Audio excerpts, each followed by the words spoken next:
order would you like to go I'm going in? to start with Elizabeth, Michael, Luke, Chuck, Ross. That sounds perfect to me. Only because that was the list as I went through on that page Elizabeth sent out. Wonderful.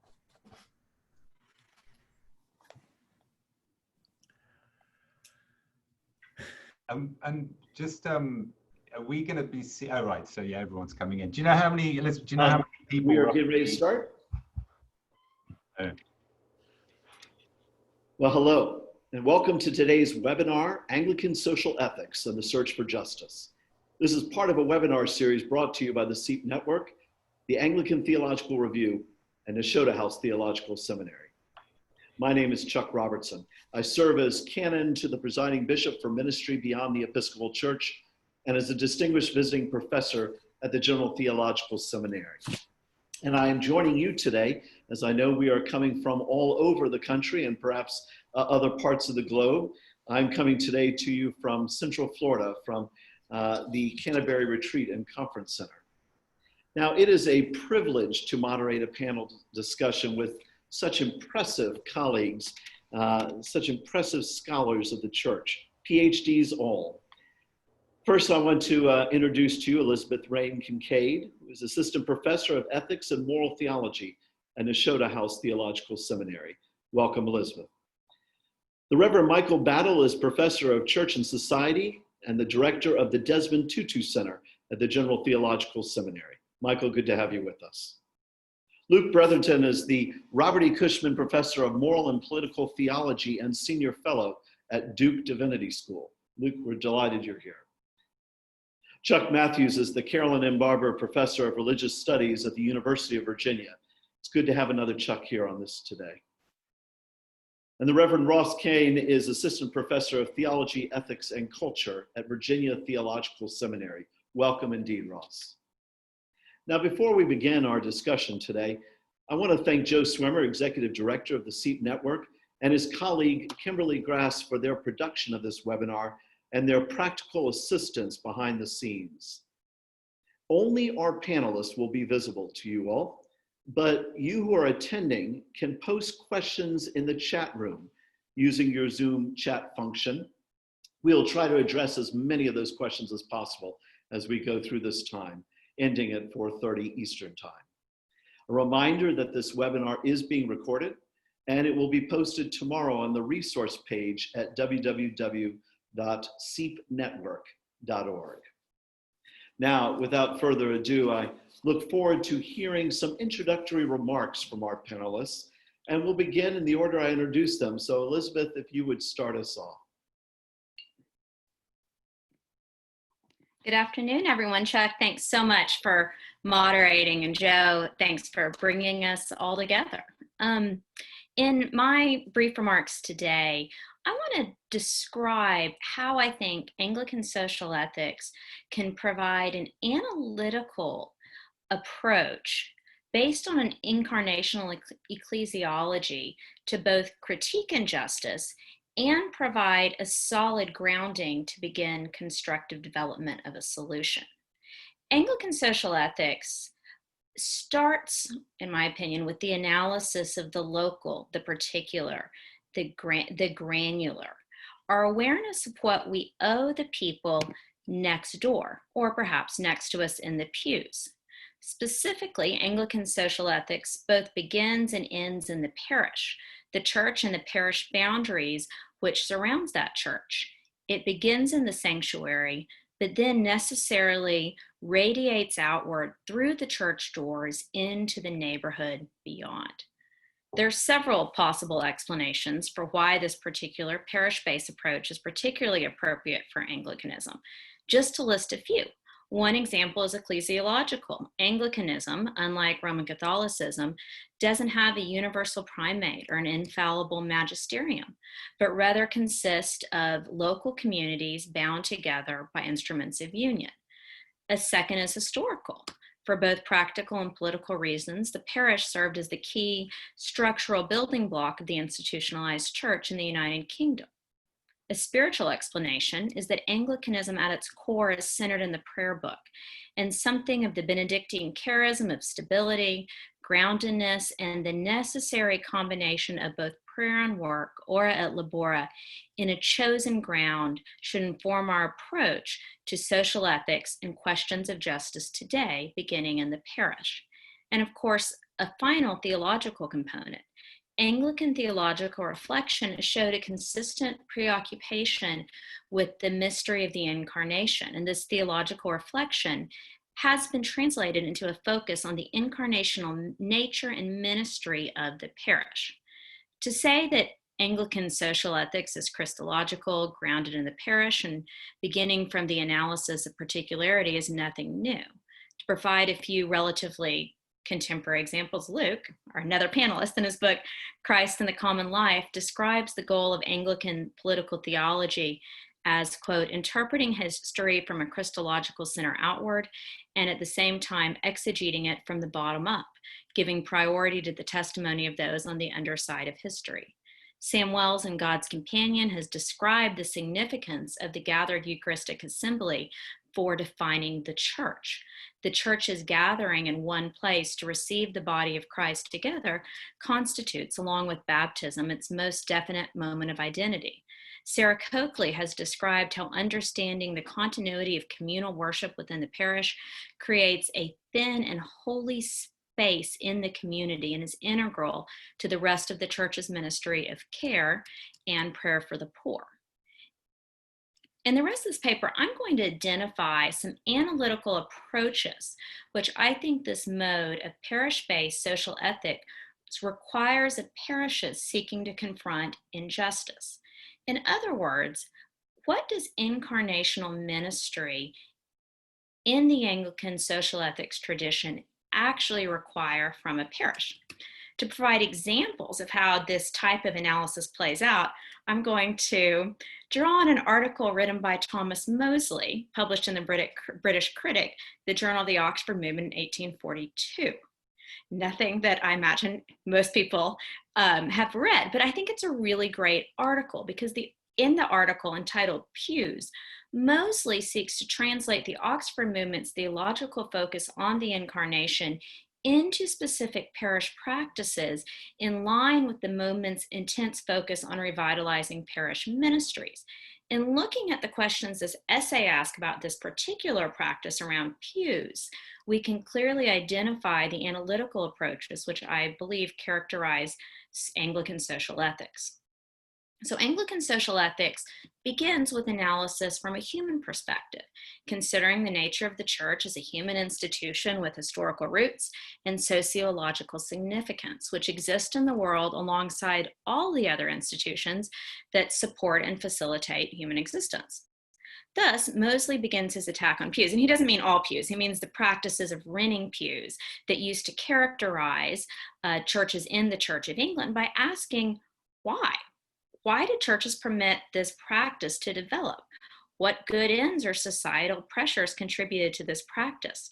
He argues that perhaps enclosed pews began as a means of shielding those who did not want to practice manual acts of worship, which they found abhorrent, i.e., Puritans.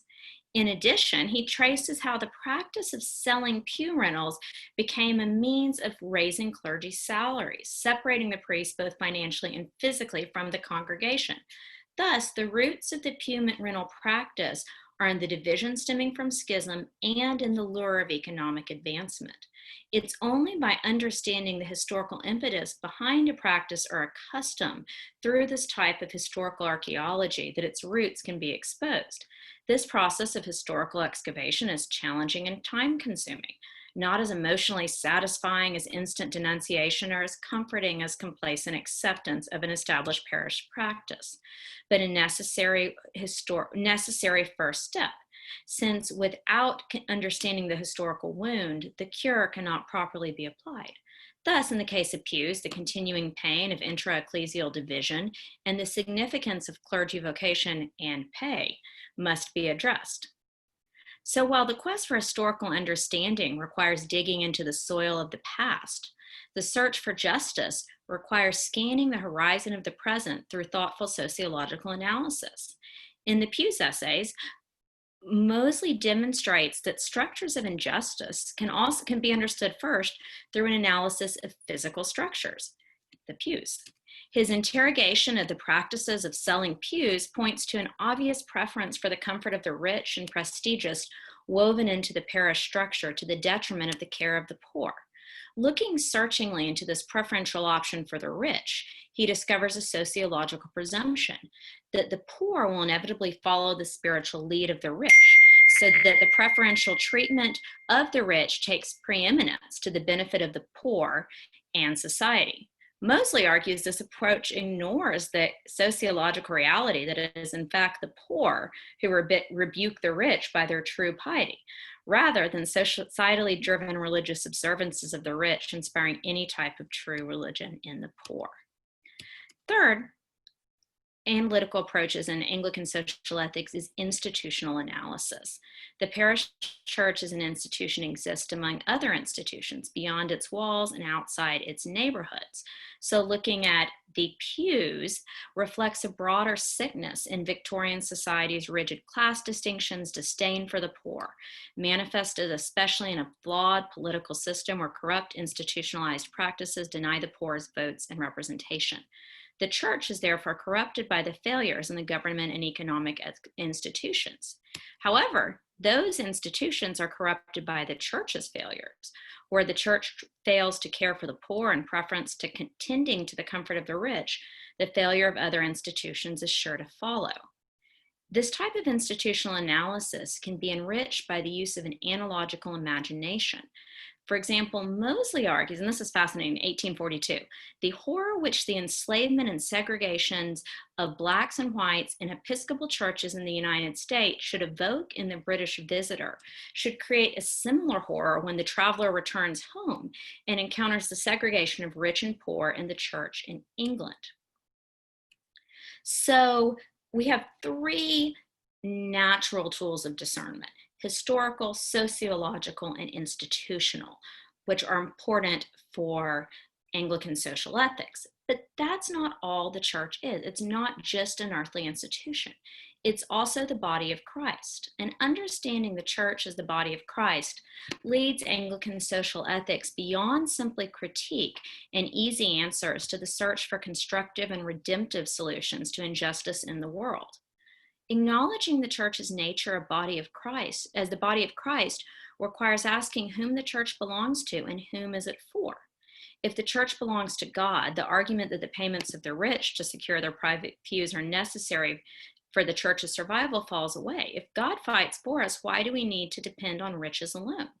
Therefore, the removal of pews should not be viewed as the end of the question, but only the beginning of a question, considering the power which the wealthy exert within the church and ensuring that this power is always ordered to God's ends. And if the church as Christ's body belongs to Christ, what does this mean for the church's actions and presence in the world? It means primarily the church is the place where God's people encounter him through the proclamation of the word of God and the administration of the sacraments. Therefore, simply removing the pews which visibly block the sacraments and separate those worshiping God is not enough. Rather, the removal of the pews points to a more fundamental correction of the injustice which impedes the worship of God, both proclamation of word and celebration of sacrament. The analysis through particularity enhances the universal standard of God's justice, God's judgment of injustice, rather than reducing it. The word of God itself proclaims God is not truly worshiped and the sacraments are not appropriately administered where the needs of the poor are ignored. The very nature of Christian sacraments are that they are assigned to the rest of the world of God's presence and redemptive change of the world. Therefore, it's not enough to overcome injustice that private charity occurs within the church, and the visible equality of the rich and poor, Moseley argues, is demonstrated through the removal of the pews. Rather, the church, after removing physical structures, should be a force to transform societal structures, becoming, in fact, the poor man's court of justice.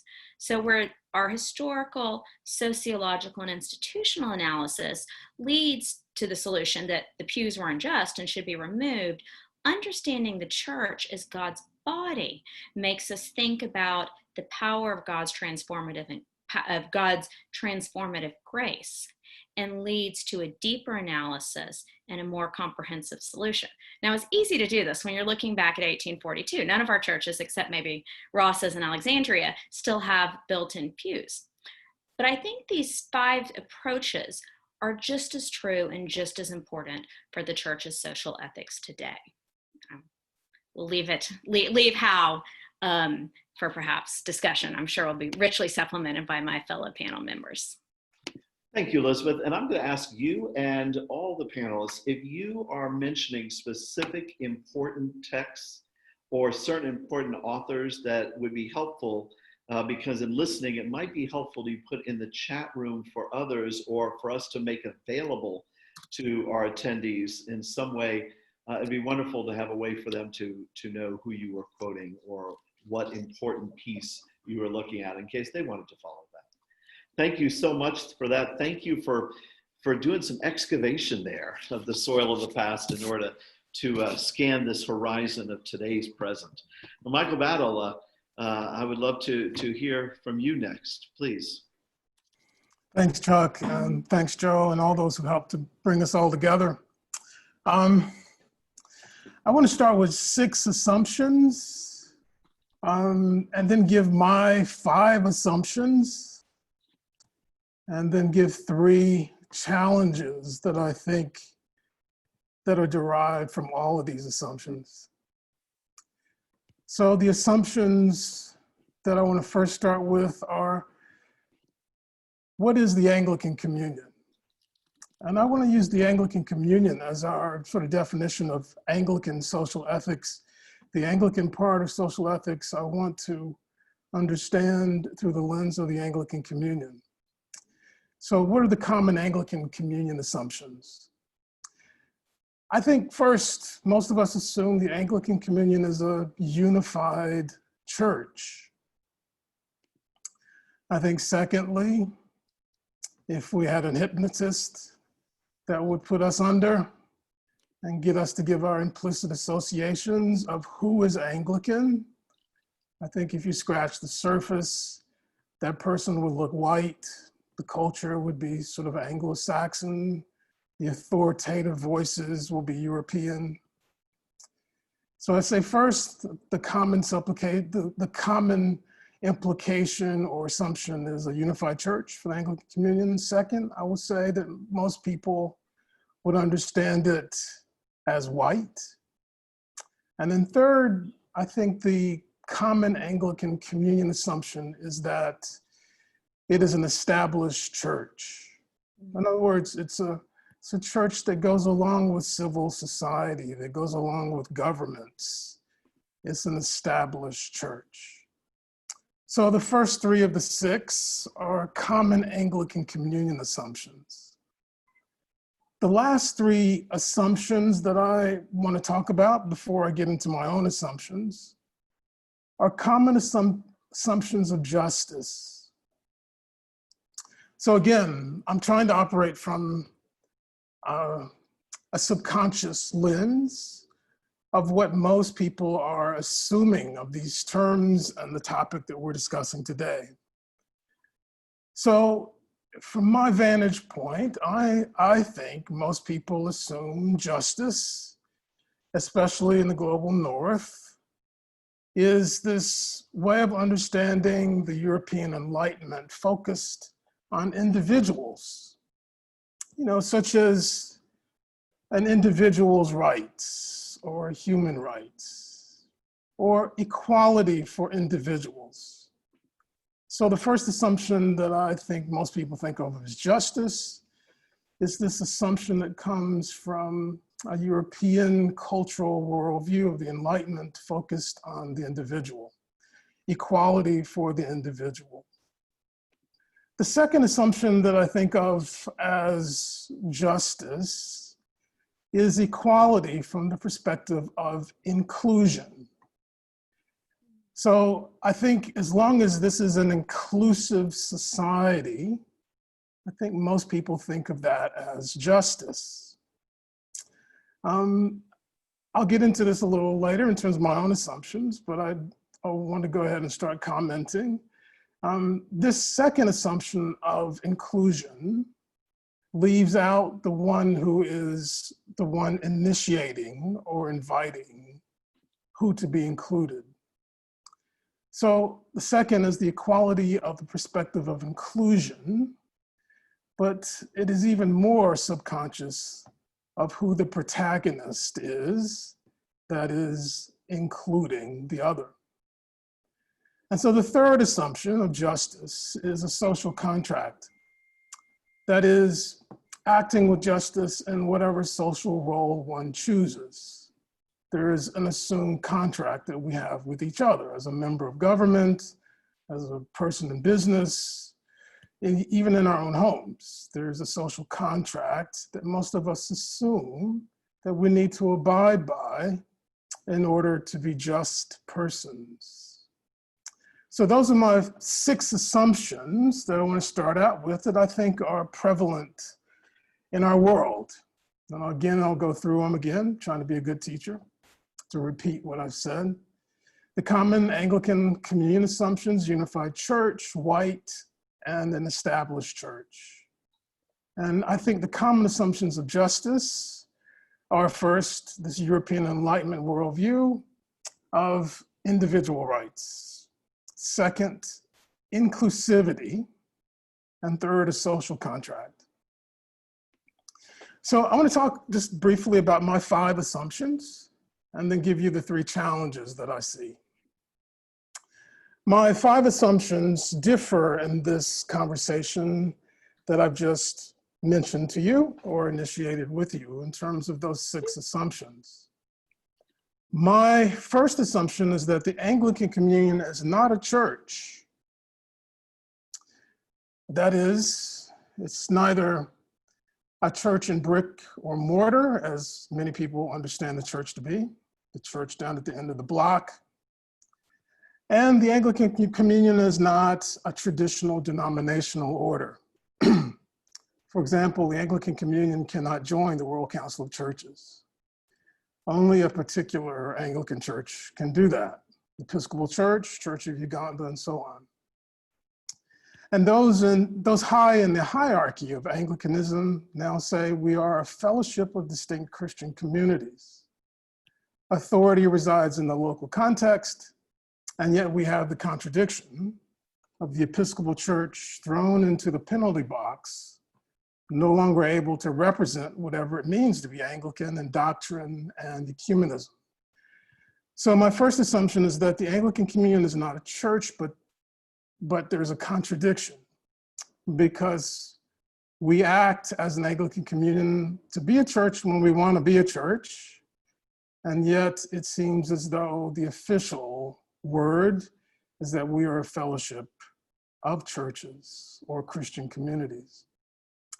My second assumption is that the demographical authority has shifted from a male country parson in England to a 34-year-old Nigerian woman. And this assumption of being the Anglican Communion in this sort of demographical worldview is important for the challenges that I will later bring up. The third assumption that I have is in terms of the previous distinction of establishment.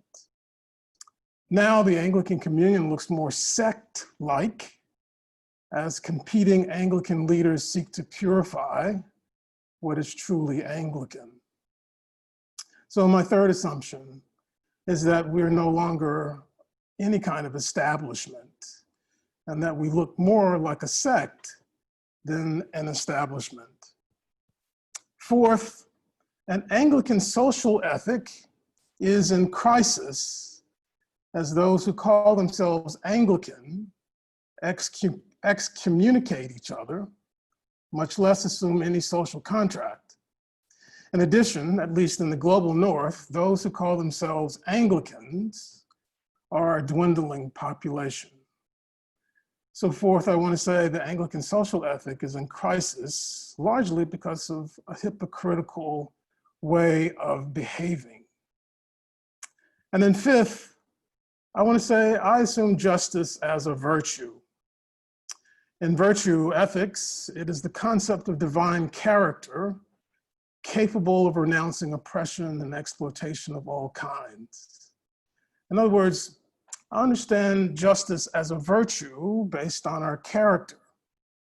One doing the inclusion is not European, but a character, a Nazarene born in poverty in the first century, revealed to be God with us. So I want to try to say that justice is more ontological. It's more about being. It's more about who you are, ultimately who God is.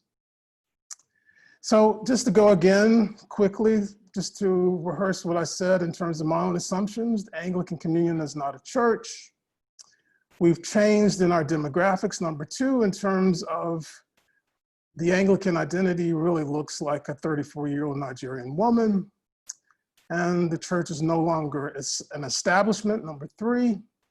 And our Anglican social ethic is in crisis because of our behavior, which looks hypocritical to the world. And I want to say justice is more about character and being. And so I want to leave us with 3 different challenges. And I see these 3 challenges in the face of our 21st century apocalypse of COVID-19 and Black Lives Matter.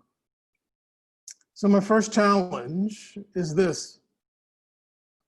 We can no longer be Anglican simply by a bishop having tea with the Queen every 10 years. That practice of knowing who is included in the Anglican Communion can no longer be a best practice. Number 2, the challenge that I want to leave us with. There needs to be a come to Jesus reckoning of how Anglicanism and colonialism are synonymous. And number 3, how can we take seriously again that justice is known in the revelation of Jesus Christ? How can we take seriously again that justice is a person? So my 3 challenges: how can we can no longer be Anglican simply by being invited to tea. Second, we need a reckoning between our own understandings of making Anglicanism and colonialism synonymous. And number 3, lastly, we need to take seriously the identity of Jesus being justice. Thanks. Thank you, Michael. I'm sure we're going to come back to some of those points as well. Much appreciated. I could not help but think as you were speaking, and just want to briefly share as I look at our communion. In fact, people really do lose sight of the fact that our communion now is something that is global and not a single church.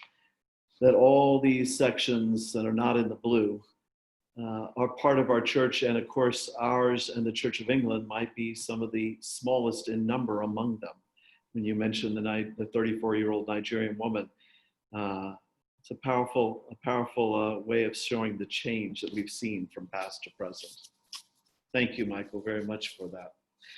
Turning now to Luke, love to hear from you. Please unmute, Luke.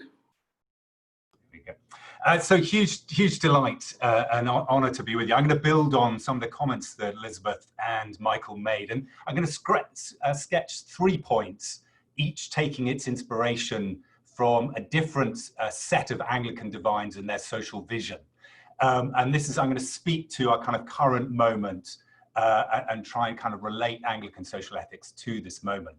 And the first takes its inspiration from the Black Episcopal priest, Peter Williams Jr.'s abolitionism, Vida Scudder's sacramental socialism, and Archbishop Desmond Tutu's Ubuntu social ethics, which Michael Battle has written a wonderful book on.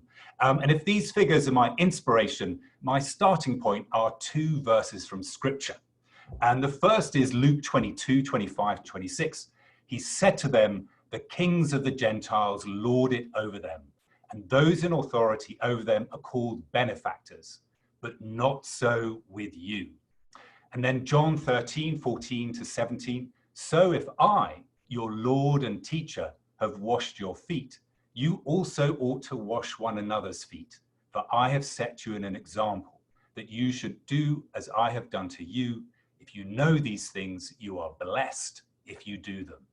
So if in the Lucan passage, those with authority desire not only to rule, but to be admired and judged as benefactors. This contrasts with the Johannine passage, in which rule is identified with being blessed by God and being a blessing to each other through mutual service and fellowship. I think these two passages can help orientate our response to the interlinked crises of COVID, racial reckoning, and ecological collapse. Williams, Scudder's, and Tutu's social ethics are all premised on a relational anthropology. When there is no me without you, no you without me, I can only come to be through another person and the web of relations within which I'm always already entangled. To be blessed and to be a blessing is to respond to this web of relations through mutual sharing and care symbolized in the washing of feet. Work to restore or enable such covenantal and cooperative relations of mutual fellowship brings blessing, but it involves recognizing our vulnerability, taking risks, and sharing what we have in mutual service. Such a social vision stands in stark contrast to the structure of ancient patron-client relations that the Lucan passage refers to, in which there's still care, but that can be very generous, but it's not mutual. There's no risk. It revolves around philanthropic donation and doing things for others rather than with others. This kind of noblesse oblige marks us as independent, invulnerable, separate from those in need. To be a benefactor is at the same time to legitimize one's status and to mark one's superiority of status. This distinction between benefaction and blessing, I think, helps frame responses to the contemporary moment and its history. It's worth remembering that colonialism was justified through an ideology of benefaction. Rudyard Kipling's 1899 poem, The White Man's Burden, being but one articulation of this view. Colonialism and the racial and extractive capitalism it embodied was justified as a project of care, of civilizing less fortunate others. In this moment, we're trying to dismantle the legacies of that system of benefaction. But in doing so, it's vital we do not repeat then another modern system of benefaction. From the Great Depression and post-World War II era onwards, there was a turn to technocratic systems of rule by experts and elites that claimed to know better how everyone else should live. The poor were to move from being underdeveloped to developed through market-based, technocratic, and instrumentalizing mostly state-driven structures of care. Questions of meaning and purpose were ignored or denigrated. Questions about the quality and character of relations between people were treated as externalities. What mattered was being part of an advanced economy, never mind that it destroyed local communities and their ecologies. Now, I realize many of us want more experts in the face of conspiracies, theories like QAnon, and the politicization of basic public health requirements like wearing a mask. But that is why technocracy as a form of benefaction is a temptation for educated elites. We benefit others, but in doing so, we ignore questions about the distribution of agency and power. Is the answer to do things for those in need through the most efficient and effective means our data points decide, or the slow, boring work of building a more shalom-like common life with those in need, ones in which questions about the distribution of power, questions about meaning and purpose of education, of health, of politics itself is in view, and the quality and character of relations between us is front and center. As Michael pointed to, questions about virtue. Will responses to COVID and to racial and extractive capitalism be shaped by benefaction or blessing? And this brings me to my second point, the need for a genuinely democratic response to the crises we face. Here, my points of reference are John Neville Figgis's critique of the state, Rowan Williams's notion of interactive pluralism and contemplative pragmatism, and my own aligned conception of a radical consociational democracy. The need to cultivate a just and generous common life of interdependent care and mutual blessing is central to any meaningful social ethics. We do so by addressing specific issues, decent housing, living wages, health and safety measures. But the issues are the beginning point, not the main point. The main point is the quality and character of relations between people. A thriving neighborhood or city or state is dependent on an ecology of trust and mutual aid, as well as strong institutions serving the interests of their members to sustain this trust and mutual care over time. None of this happens spontaneously. It needs organizing. And through organizing together, we move from being a mere population who can be manipulated and exploited to becoming a people. Democratic politics provides the context for this kind of organizing work. Through it, people can develop the agency to have some say over the conditions and character of their common life. Through democratic politics, we can act and not simply be acted upon by state and market mechanisms. Democracy at heart is about forming a common life through ensuring that political and economic agency is distributed as widely as possible. Democratic politics can be distinguished from democracy as a mode of statecraft, i.e. democracy reduced to voting systems, separation of powers, rule of law, etc. Democratic politics names a set of practices for generating non-violent forms of relational power and cooperation through various kinds of shared speech and action, community organizing, trade unions, cooperatives, and the like. I want now to contrast this vision of democratic politics as the cultivation of a just and generous common life between us with the political vision that dominated Anglican political theology since the 17th century, and which Michael's just pointed to and named as establishment. Thomas Hobbes gave an early and now classic account of this vision as about statecraft. Statecraft is what most of us think of when we use the word politics. It signifies bureaucracies, elections, parties, laws, and the like, all of which constitute the sovereign state. For Hobbes, the sovereign state, or what he called Leviathan, was there to protect and sustain life. Outside of its protection and provision, life was nasty, brutish, and short. Without the sovereign state, we could not survive, let alone thrive. Now, the price of its protection and provision that was we give up a measure of our freedom. The state gets to tell us what to do and how to do it, having ultimate authority over our lives. And in return, we can turn to the state to defend us, organize us, and provide us what we need at a point of crisis. This is played out in the pandemic when we're literally confined to our homes. We've given up our freedom while we look to the state to protect us from what will kill us and act to save us economically. Now, how well it does this is another matter. But contrary to what Hobbes argued, politics is not just about statecraft. As I've tried to set out here, politics is also a way of sustaining a common life and the ecologies of trust and mutual aid this is based on. Again, coping with disasters, whether pandemics or hurricanes, brings this home with stark clarity. The state can be a crucial means of providing the basic conditions of life in the form of FEMA, but so is the social infrastructure of mutual aid between neighbors and friends, and the self-organized institutions like congregations. This often invisible social infrastructure can make the difference between life and death. As many have experienced during this pandemic, this social infrastructure is vital for providing food and physical support long before state services arrive or become operational.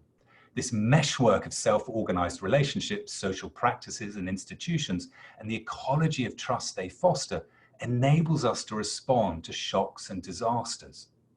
Now, Democrats and Republicans focus on state and market-centric solutions to shared problems or disasters. None really attends to the need to strengthen this social infrastructure. They're not interested in developing policies and practices that distribute power so that more people have the agency by which to craft a thriving common life. So there's always a need to tend and defend our shared social life against being entirely subordinated to and desecrated by the market and the state. The fight is to stop our common life serving state and market and ensure state and market mechanisms serve and uphold the flourishing of society. It's exactly this struggle that lies before us in recovering from the pandemic. The irony is that neither the market nor the state can function well unless embedded in a rich ecology of social trust. If the banks lose trust, then we have a run on the banks and the financial system collapses. If we don't trust the opposition when we lose an election, then we take to the hills with our AR-15s or AK-47s and the government collapses into civil war. If we're going to have a just transition to recovery, we need a dance between statecraft that protects and provides and a democratic politics of a common life, building up the common life of trust and mutual care and strengthening local institutions is key to developing a just and resilient recovery. The state and market have a place, but they must know their place. State policies and economic provision are vital. Mutual aid is not an alternative to state provision, but sits alongside it. Anglicans, after all, are not anarchists. The state has a role. As per Hobbes, we need public authorities to coordinate and provide. For example, producing a vaccine will need state investment and coordination of research and delivery. But neither are we libertarians. Not everything can be left up to the market. Indeed, the market often fails to provide, especially for the most vulnerable, who depend on a combination of macro-scale state provision and micro-scale mutual aid. And economic policies and practices cannot be allowed to undermine a just recovery by concentrating power and money in the hands of large corporations, as happened in the wake of the Great Recession, where we saw the banks bailed out, but not the homeowners. So a democratic common life politics is vital for ensuring state and market do not take the opportunity of this emergency to exponentially increase their power. That will take broad-based coalitions and organizing work. But in that work, and mid its struggles and frustrations, we can take heart that such work is work that blesses. Now, to cultivate this reciprocal common life of mutual blessing, we need to attend to the relationship to the mundane, everyday realm of our lives. And this brings me to my last point, the need for a Georgic vision of the interplay between continuity and change. And my touchstones here are the poets George Herbert and R.S. Thomas, and the novelist Jane Austen, who I'm claiming is an Anglican social ethicist, but more specifically the poet Samuel Taylor Coleridge, who's a hugely influential figure in the development of Anglican social ethics. Coleridge abhorred both Jacobin and anti-Jacobin tendencies alike, or in our terms, reactionaries and hyper-progressives. In contrast, he believed that a humane culture must have an interplay between what he called permanence, the tending of our inherited customs and traditions, and progression, innovation and development of new approaches. Coleridge was alive to how we're always already caught between continuity and change, so must learn to live and act as frail, time-bound creatures in need of shared forms of life that can adapt and innovate.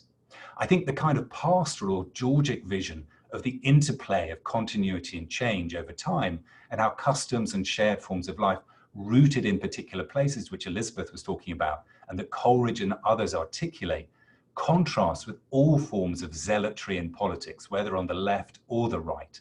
It rejects all forms of political messianism.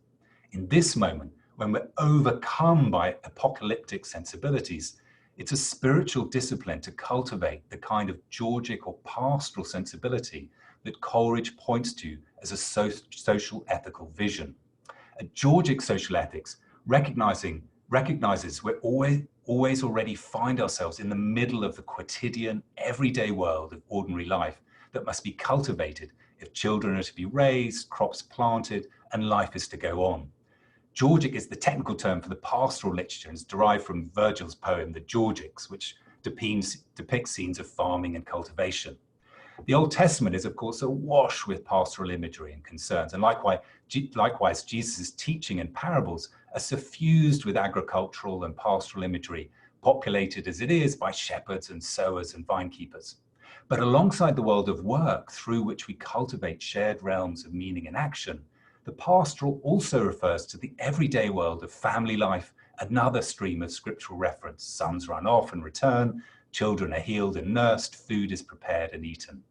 The pastoral encompasses the mundane joys and everyday struggles that make up what the liturgy calls ordinary time. These two are crucibles of divine disclosure and constitute part and parcel of political and social life. A Georgic vision, a Georgic register, no less than an apocalyptic one, is vital for faithful, hopeful, and loving social ethics. So these are my 3 points that help orientate our response to the contemporary moment. The need to cultivate relations of mutual blessing and fellowship rather than position ourselves as benefactors or look to orders of benefaction as the answer. The need for a common life, democratic, agency-centric politics of mutual aid rather than leaving it all up to the state and the market to solve our shared problems. And finally, the need for a Georgic vision of social change to sit alongside an apocalyptic sense of urgency. Thank you very much. Thank you very much for that, Luke. I appreciate that and would echo what I actually said earlier after Elizabeth, if both you and Michael would also make sure and note any key names, any key figures, any key points, so that to do that for all attendees so that they can make sure and be able to look up for themselves as well. I move from one Chuck to another. Charles Matthews, looking forward to hear from you. All right, thanks. Can you hear me now? I was on mute, so I'm trying to unmute. Great. Well, there's a lot to agree with what other people have said. I have basically 6 straightforward points, and I'll try to be quicker than 10 minutes so that I think we have a lot of people who want to ask questions. First, thanks to Elizabeth and Chuck, the other Chuck, and Joe and everybody for coming together on this day. It feels important and significant for all of us. I have a friend here in Charlottesville, another Anglican and Episcopalian. She's a minister in a church, and I asked her, she's seen some of these webinars, and I asked her, what would be useful for you? And she said, well, there are really 2 things. One is that I'd really like to think about things that I could use for preaching and preaching from. And the other is just a sense of communion or community with people. Right now, a lot of us feel very alone. And I think that's especially true for theological leadership. It's always lonely. But in these days, especially, I think leaders in general are having it worse than the rest of us. And so insofar as I can do anything to help there, insofar as we all can do anything to help, I think that would be a great thing. What Luke said, what Michael said, what Elizabeth said about the chaos of our world right now seems to me very important. It's quite a time. It's not just the pandemic, it's not just in the US and then around the world issues of struggling with white supremacy and anti-Blackness and racial justice. It's an ecological crisis. And in a way, like a family in crisis, it seems like all the crises have seemed to culminate at one moment. So that everything is kind of blowing up at once, and it feels a bit like that. It feels to me like a version of the sufficient unto the day is the trouble thereof, and in fact, sometimes I wonder if it's more than sufficient. But it seems that God disagrees with me, and in this I speak also of a Polish poet who I love very much, Adam Zagiewski. And I'll give you the name and I'll give you the book after I've done this, but just a quote from Zagiewski in his wonderful book, A Defense of Ardor. He says in that book that we cannot escape being part of the world. And this is a direct quote from him. We are so prosaic, so ordinary. Do we even deserve poetry? But we too will be legends for future generations because we once lived and our words will mean more than we care to admit today. Whether we like it or not, whether we think we can endure it or not, here is where we are. And I think we must admit that Zagiewski says something importantly true. Our words and our deeds will mean more than we can imagine. They will be permanent and historic. One day, we will be legends in one way or another. I have no doubt that in 50 years, there will be lots of movies, for instance, about this time in American history. And lots of people will try to think about what they would have been doing in this moment. We have the mixed blessing of not being able to see those movies. What we get to do, though, is in fear and trembling, work to determine how best we will appear in this moment. So what I take from my prayer life and what I take from Adam Zagiewski is that in some sense, we have to have some faith and some hope that even though we feel overwhelmed, there is something positive about these opportunities for us today. The possibility of thinking about the usefulness of Anglican social ethics is, to me, one of the advantages of this moment. Because this tradition, as you've heard again and again here from Elizabeth, from Luke, from Michael, is a powerful moral and political vocabulary, which by and large we mostly don't know about. And it was a vital language for thinking about social life as something that can be changed in the 19th and 20th centuries. It was a very, very powerful language. But it seems to have somehow gone missing for us in our preaching and our conversation in churches, particularly in the US, it seems to me, where we have confused establishment with complacency. And we seem to have mistaken the relationship between theological integrity and theological stability.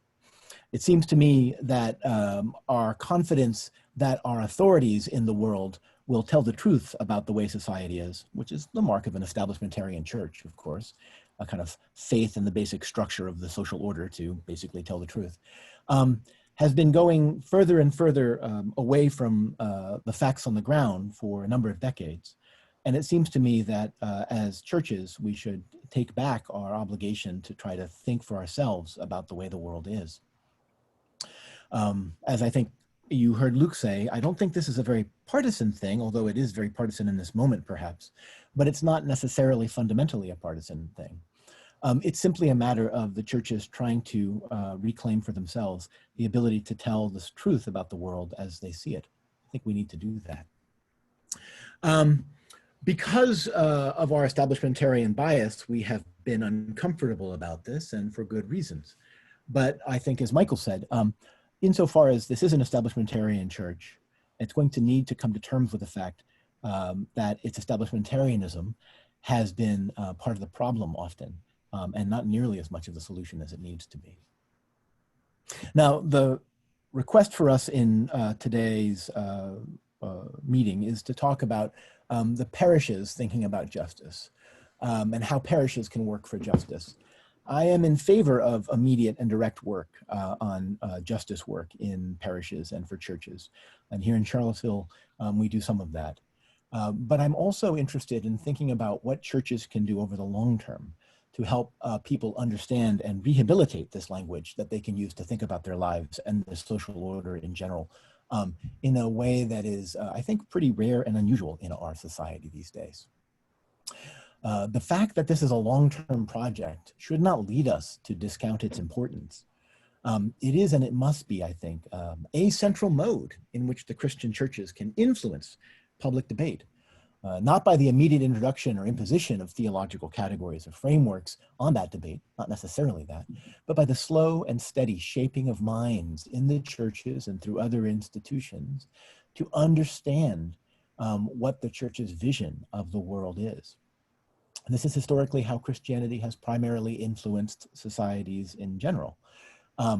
It's working to change the terms in which we think about our world, because that's a deeper transformative power than simply pumping for one side or another in the options that are presented to us in the moment. Certainly, pumping for one side or the other is always a thing that churches should be doing. But we should not forget our central duty to provide an entirely different way of thinking about the world. And that, I think, is part of the blessing of the Anglican social ethical tradition.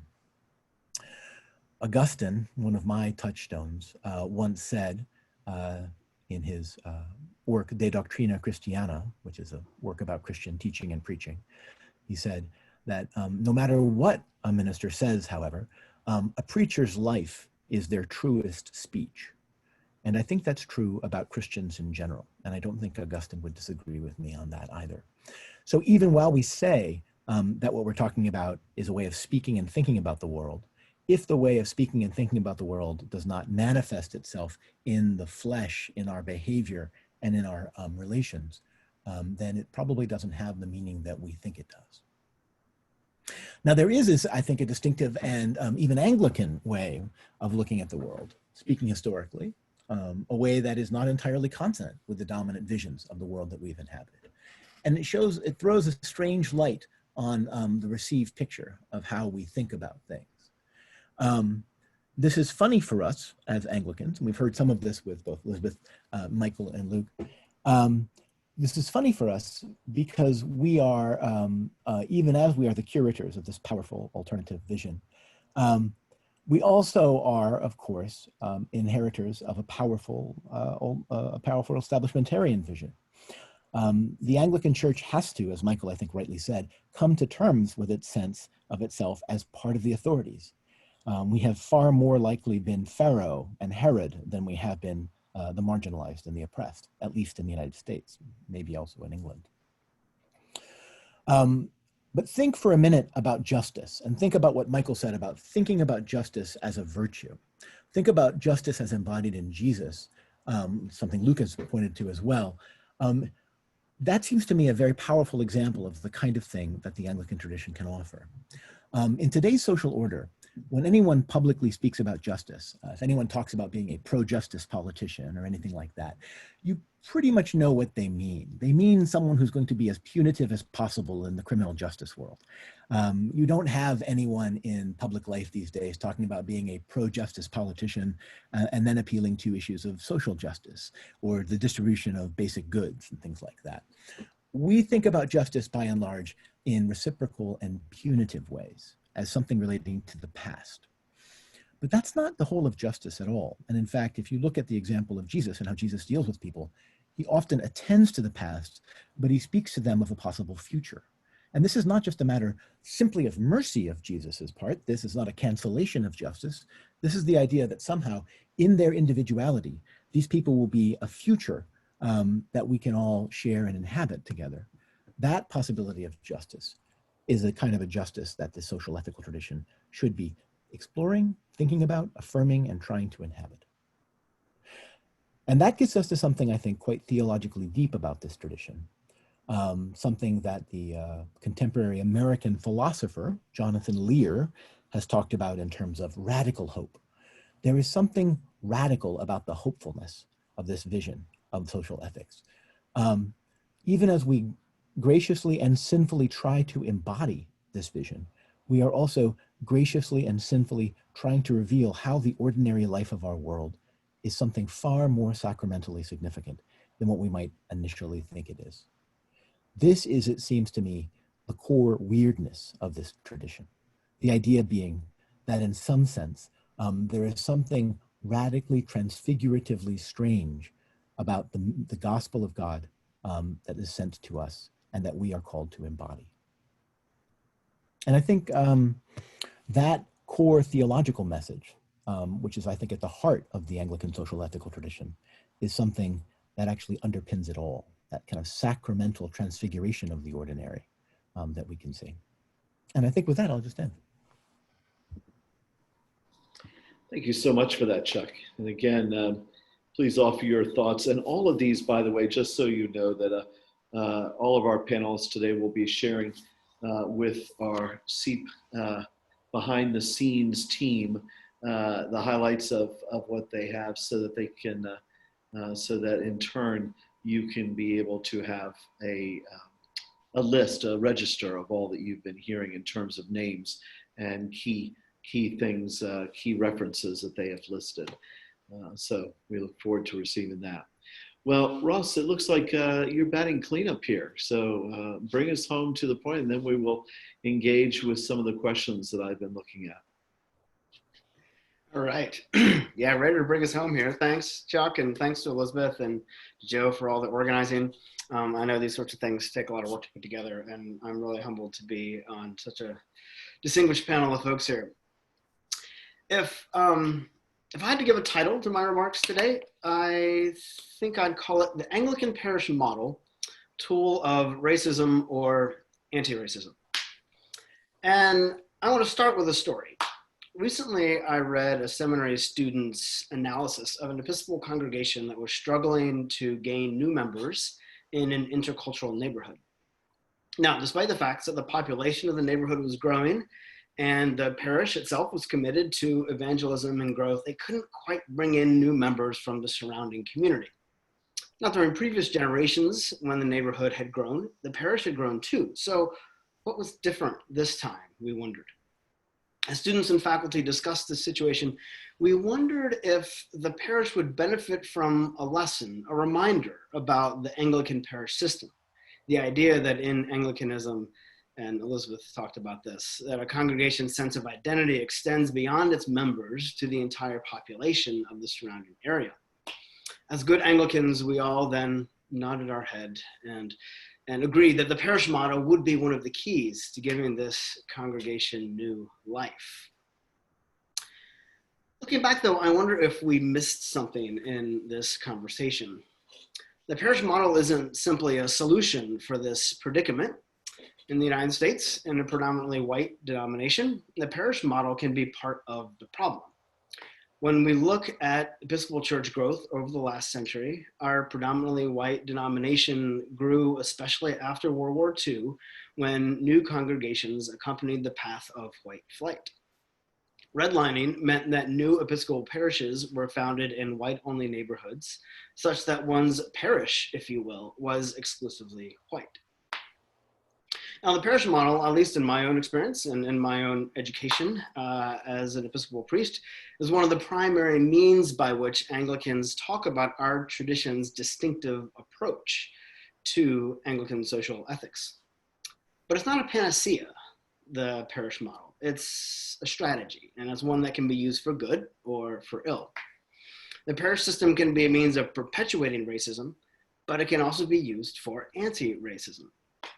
The main idea I want to suggest today is this, that in the United States, the parish model can be a means of anti-racism for predominantly white Episcopal churches if they can approach their history and their current spirit and the current work in the spirit of confession and with the aim of making amends. So the parish model can be a means of anti-racism if it's done in the spirit of confession and with the aim of making amends for past wrongs. Now, first, it's worth saying just a bit by way of reminder about the Anglican parish model. Anglicans often contrast the parish model with the Congregationalist approach, wherein the church sees itself as a voluntary community whose primary sense of identity is its own members. The parish model, by contrast, and here there's a sense of responsibility for all who live within a region, within the borders of a parish. British theologian Ben Quash offers a succinct summary of the parish system. In his book, Found Theology, he says, "The Church of England, in its established form, is committed by its parish structure to minister to all those who live in England. Every area of land is covered by a parish, and every resident of that parish, whether he or she is Anglican or not, whether he or she is a Christian or not, is someone to whom the church has an obligation. They are souls for whom the parish understands itself to have curatorial responsibility." Now, even in Quash's tone here, we hear a certain wistful appreciation for this system, one reflected in my opening story. In the United States, of course, the Episcopal Church is not an established church, like Michael talked about, but we have inherited this tradition, and it remains an important tool for Anglican social justice in the United States. Now, if the primary virtue of the parish model is its deep connection to place and geography, then its limitations are similarly linked to place and geography. In the United States, after all, we cannot talk about race without talking about place. White Americans have consistently established and upheld laws that provide us access to more economically desirable places and prevented others, especially Black Americans, from accessing them. This gets us back to the congregation that opened my talk. They were themselves established during white flight. And this set up a heavily white identity that proved really hard to shake. And when the neighborhood began to change, they struggled to welcome their neighbors because their neighbors were no longer white. And there wasn't much conscious animus towards their neighbors. In fact, they spoke openly about how much they appreciated being in a more intercultural neighborhood. But their habits were so white that they struggled to welcome people of color despite their attempts to do so. Now, this pattern is far from unusual in the Episcopal Church. look at the geography of churches newly established in the 1950s, the 1960s. And if you want a visual picture, think of all the A-frame Episcopal churches that popped up during that time. That's kind of the hip architecture. In many cities across the US, newly established churches provided a basic map of white flight. It's not just that churches followed white flight, it's that they were often the first institutions established along its path. White churches did not simply benefit from white flight, that is, they helped promote white flight. With persons of color redlined out of these suburbs, a priest inspired by the parish model could minister to a nearly exclusively white population. The parish model could promote racism. And other aspects of our denomination could then feed this too, such as vestries run in this very formal fashion with Robert's rules, and a hymnal that draws primarily from European music, and so on. And nor, I should say, is this challenge exclusive to suburban Episcopal congregations. And this is especially true today. There are plenty of urban congregations experiencing increasing membership right now, and this is driven partly by gentrification and growing white populations in cities. So here too, it's necessary to face the institutional and historical racism that's associated with such a change. So that's just a brief word on how the parish model can feed racism in the United States. But are there ways that the parish model can be used for anti-racism? My remarks here can only be preliminary, in part because I defer to the practitioners whose work is ongoing in this area. I think that we're still kind of building a corpus of work to reflect upon. But nevertheless, I believe that the parish model can be a means of anti-racism if, again, a parish approaches it in a spirit of confession and with the aim of making amends. And one could approach this in three parts. The first is learning history. The second is seeking intercultural relationships. And the third is working to repair harm. So learning history, seeking intercultural relationships, and working to repair harm. In learning history, a parish can identify ways in which it has participated in and or benefited from institutional racism within its specific location. And this kind of research is foundational for then making amends. A parish might examine, for example, which neighborhoods its parishioners left during white flight, and start to form relationships with churches in that neighborhood. It can then learn how they might help repair the brokenness of this local institutionalized racism. Or for the congregation that I talked about earlier, that's in the intercultural neighborhood now, they could examine their history and then after that go through this process of a communal self-examination, if you will, wherein the congregation explores what parts of their institutional habits are so off-putting to newcomers who are not white. They can build relationships with people in their community who can tell them how and why their congregation seems so unwelcome. In short, I'm suggesting something that's a bit like asset mapping in a community, but let's call it racism mapping or sin mapping.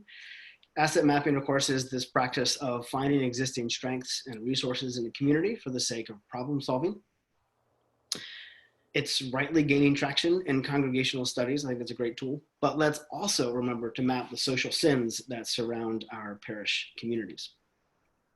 So learning history and seeking intercultural relationships then informs the work of repair, the work of making amends. The precise form of amends, of course, will look different in every parish, in every context. But what can be said more widely is that it's important for white parishes to let others take the lead in suggesting what amends for racism might look like. White parishes should listen first and keep listening. White folks are saying a lot now, we need to listen first, but actually, we white folks sometimes just jump right in after we listen. We need to listen and keep listening. And once we've done that hard work of identifying how our community has participated in racism, responses can be specific and broad. For the parish in an intercultural neighborhood, some small specific responses could include mixing up decisions about who makes hymn choices, or changing the way that a parish runs its meetings to be more welcoming. But more broadly, and I think this is more significant, parishes can examine changing the internal power structures in our congregations that often favor white populations. We can give financial and volunteers support to efforts in healing and racial healing. And more importantly, Parishes can make reparations to communities that one's congregational life has harmed. What would reparations entail for a white Episcopal parish? I think that's a question that we really should be asking ourselves.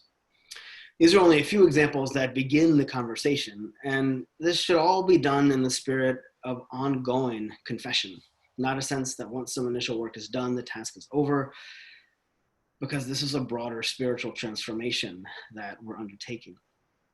And finally, white churches have to avoid doing this work with a sense of white munificence, which is admittedly this frequent temptation in the Episcopal Church. That's that benefactor model that Luke talked about. So to conclude, the parish model can be a means of perpetuating racism, but it can also be a means of anti-racism if parishes can learn their history, seek intercultural relationships, and make amends. Parishes, however small, can thereby be a means of repairing our wider social sins in America.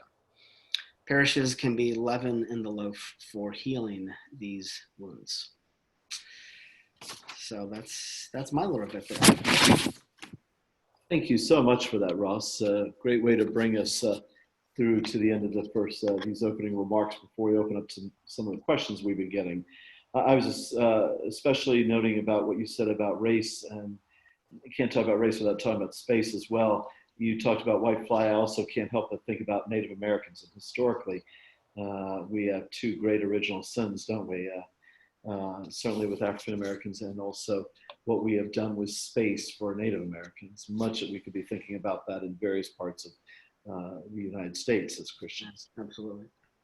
As we look at all the questions that have been, I wish we had time to hit all of them. And I'm going to simply also invite our panelists to take note of them for themselves. We'll make sure that they get copies of this, of the chat room, so they can take note of that. And it may be that some of them want to address those one-on-one with some of you. But I did see a couple questions I think are crucial for us to hit in the short time we have left. One of which was, it came out of the comment that was made about a slow and steady shaping of minds. But I think this is an excellent question for all of you. Are we always condemned as the church to always somehow be behind the eight ball? Always speaking prophetically and acting boldly after the fact? What would you all say to that? And thank you, Ken, for that.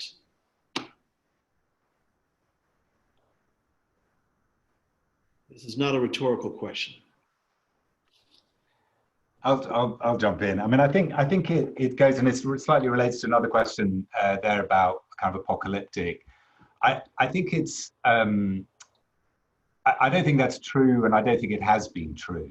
And I think there are plenty of historical examples, right, whether we go back to the creation of hospitals, through to the creation of national schooling systems, through to the creation of the welfare state, which William Temple was right on the cutting edge of generating.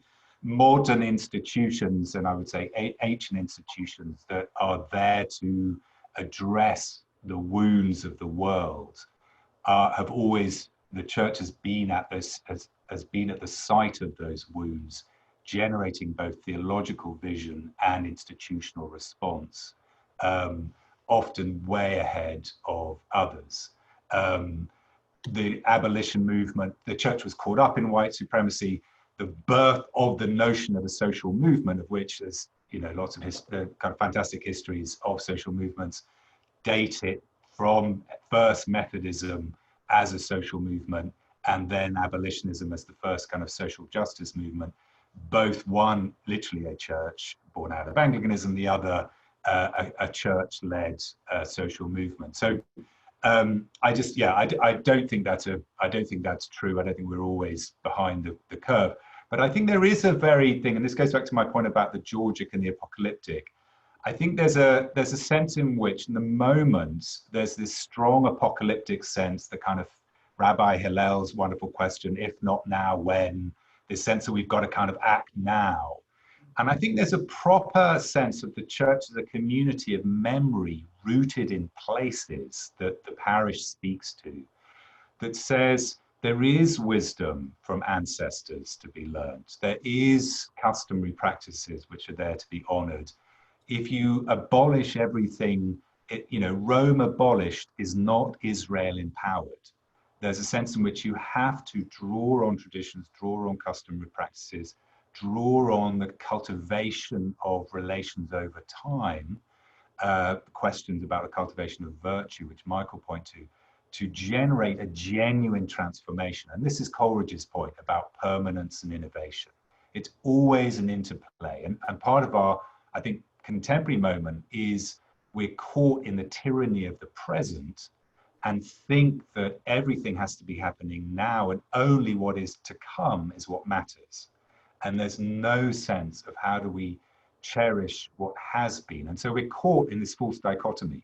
One side of our political spectrum says, make America great again, i.e. you've got to go back is the only way to kind of go on. And another says you've got to be on the right side of history, i.e. you've got to abandon all that is past and all that is righteous lies ahead. And we've got to trash the past. And so I think the church as a community of memory grounded in practices of placemaking, spoken to by the parish, is there to kind of this cultivation of the interplay of continuity and change.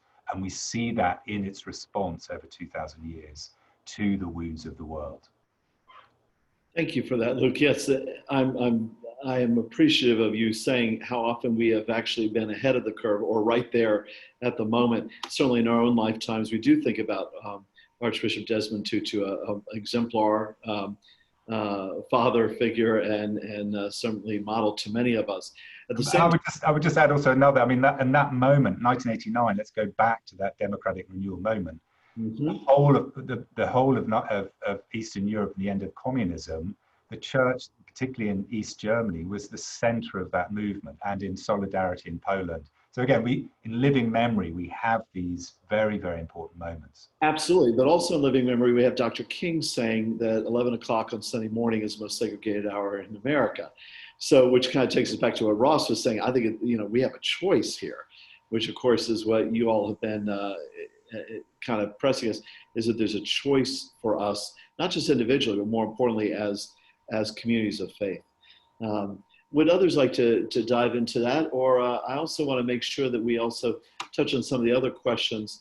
I saw one that spoke about, what does it mean when we think about Jesus quoting Hosea, I desire mercy, not sacrifice? What does that mean for, as we talk about justice today? This was to Dr. Battle, to Michael, but I think this is for any of us who would like to jump in. Michael, you have first dibs if you wish. Sure. Yeah, I think it's an astute question. I would just say that the reason that I focus on Jesus is not so much to figure out how to proselyte or to change someone who is Muslim into Christian. It's more that theologically, to understand Jesus as justice is to understand that we are created. God created us. God is the one who included us. And Jesus is sort of a quantum physics in terms of showing us how we can understand each other. And that's where true justice comes in. And so Jesus becomes that mirror, that way of understanding that if you treat someone like you treat yourself, if you are willing to die for others, if, Jesus's lens, perspective, epistemology is what I'm trying to get at in terms of inclusion. God is the only one who truly should be the one including. Human beings should be the ones cooperating. And the minute that we try to justify including the marginalized, we have to be astute enough to see who is the human source of including. And therefore, I think one of the chat responses is right, that if we're not careful, we're talking about assimilation. And mainline churches are really struggling with assimilation. We're trying to figure that out. And I think not to look at our sisters and brothers who are Pentecostal or charismatic in a negative way, but to try to understand how a mainline church can be more authentic and embrace our identity, but also to adapt. And I think that's what we need to figure out in terms of these unjust relationships that we are currently in. You know, Michael, I can't help but think about when I was a parish rector, a person came up to me and said, you know, I don't have much use for a church because everyone there are a bunch of hypocrites. And my response to him, yeah, but the good news is there's always room for one more. All of us, whether we are churchgoers or not, we are all hypocrites in one way or another. But there is something about us having to look at the mirror and say, how are we doing? And going back to something you said, Chuck, earlier, from Augustine, talking about the preacher's life, if I remember right from that same section, he quoted at one point saying, "We are your books. We are the books that you will read," saying that to the people. And that's not just true of us here on you all who are the panelists, but for those who are attending, all those who would be, who would claim the name Christian, we are the books that others are reading. And they are going to look at what we're about and what does that mean. So what does it mean today for us to do that? What does it mean to be church in a way that does show forth Jesus in the way you said? Anyone want to take a stab at that? I'd love to jump in on this more, and I really appreciate that quote. And you know, speaking out of sort of my own strand of Anglican spirituality, the Anglo-Catholic strand, I think when Jesus says this to the Pharisees, he's saying not, I've come to abolish the law, not I've come to abolish all the practices of Judaism, but what's the heart? And if you don't have, if you have only the sacrifices without the mercy, you've missed out on the message of the gospel. And that's, again, speaking out, I'm just going to speak to my own strand. That's the danger of our tradition, thinking that the liturgy, what happens on Sunday morning, is separate from what goes on in the world around the parish, as opposed to seeing that these are the same thing and that we have to go back and forth between the two. And otherwise, we're not providing the sacrifices God desires. And, you know, Chuck's point about Anglican social ethics is grounded deeply in the sacraments is absolutely right. And we can forget that pretty easily if we're only thinking about social action. But if we start thinking that the sacraments just end at the church door and the sacrifice of the Mass on Sunday, we're going directly contrary to what Christ calls us to in the gospel. You know, we are in this part of the Anglican Communion, we call ourselves, as do those in Scotland from whom we took the name, the Episcopal Church, Episkopos, bishop. The very name means bishop. Stephen Martin earlier had asked a question. I want to make sure we have a chance to touch on this very briefly, and we want to be real short now as we're getting towards the end. What's the role of our bishops in all this? We can kind of get a sense of what the role of our rectors and vicars and our lay leaders and our congregations. Where do bishops fit in all of this? Who would like to dive into that? I'm happy to say a few things, although I have no aspirations to be a bishop. It's, you know, I mean, the bishop is a view of the geography and a view of the political situation in the wider area that local clergy just don't have.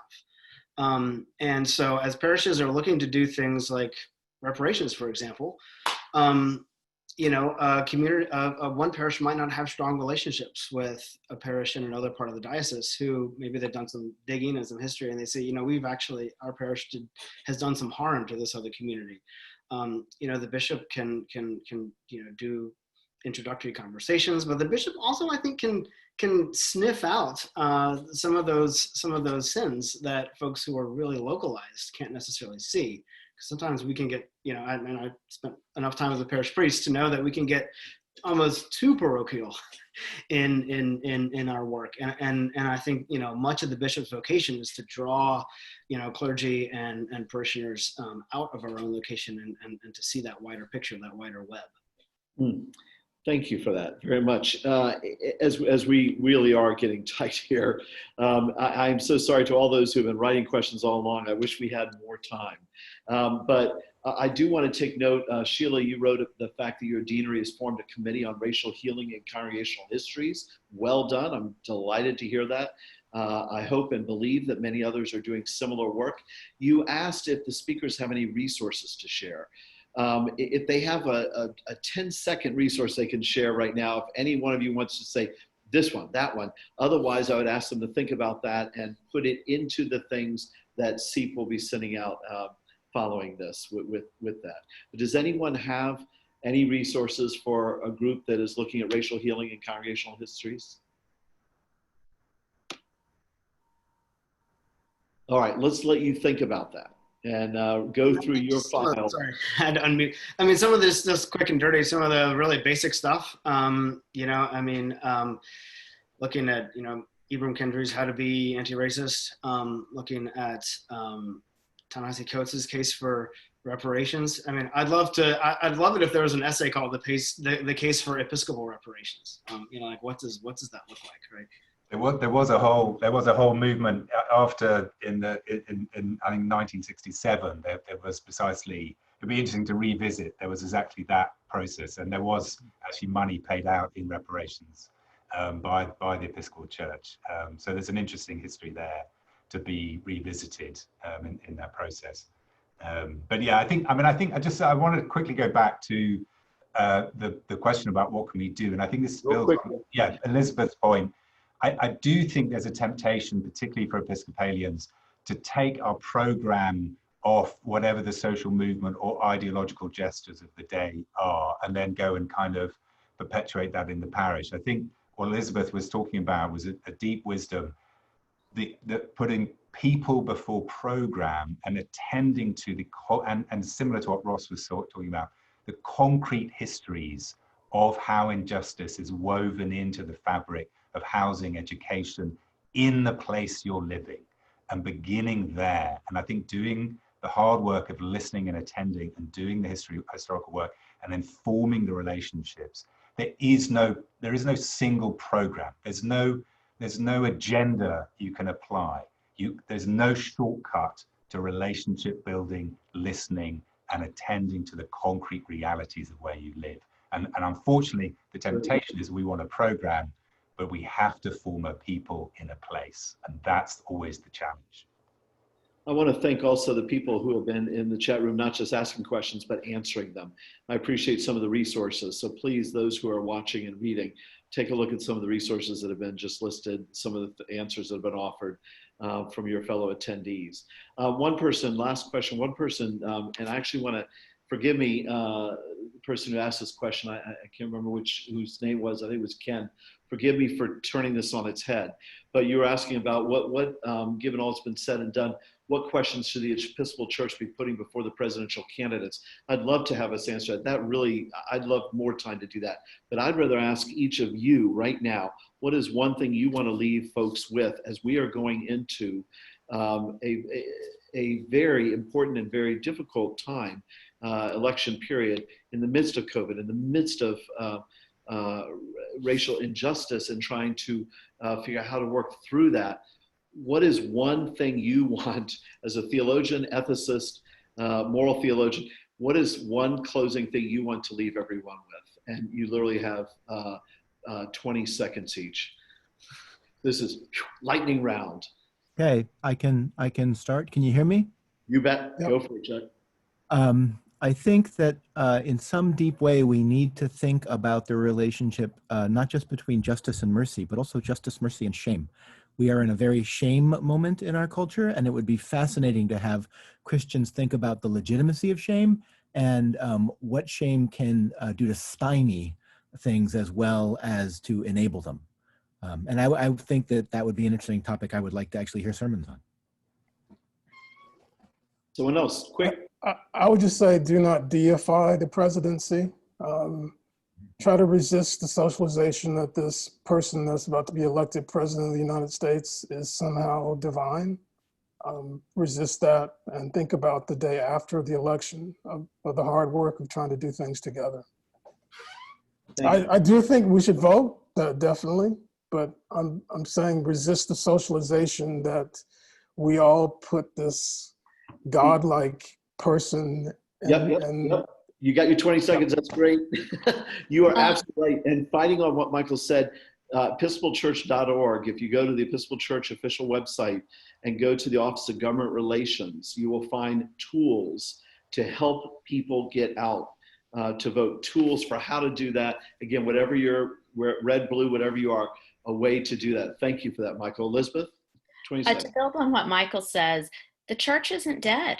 We shouldn't, I think we can get so caught up in hopelessness of our time, our political situation, the world. The church isn't dead and Jesus Christ isn't dead. And Jesus Christ's justice is breaking into the world. Amen. Amen. Who else is left? Luke. Let me end with a terrible slogan, but I think builds on what Elizabeth said, which is listen, organize, act, and live as if Jesus really rose from the dead. Love it. Ross. Amen to all that. And my thoughts pretty similar to Michael's. The national politics are really important, but your congregation is a political entity, and seek justice there. And I'd say make that your primary means of justice seeking, and still do the other stuff, still vote, do all that. But that's, your congregation is a mini polis. Thank you. Thank you to you, Elizabeth Rain Kincaid, to you, Michael Battle, to you, Luke Bretherton, to you, Charles Matthews, to you, Ross Kane. What a wonderful group of scholars you have been, and appreciated all of you very much so. And thanks most of all to the SEEP Network, to Anglican Theological Review, and to Nashotah House for sponsoring this time. And most importantly, we would be talking to each other only if it wasn't for all of you who have been attending. To the 350 folks who registered for this, for all of you attending, thank you. And we wish you a very blessed day, and that wish that you would be a blessing. Remember, you are the book that people are going to read. Take care, and God bless you.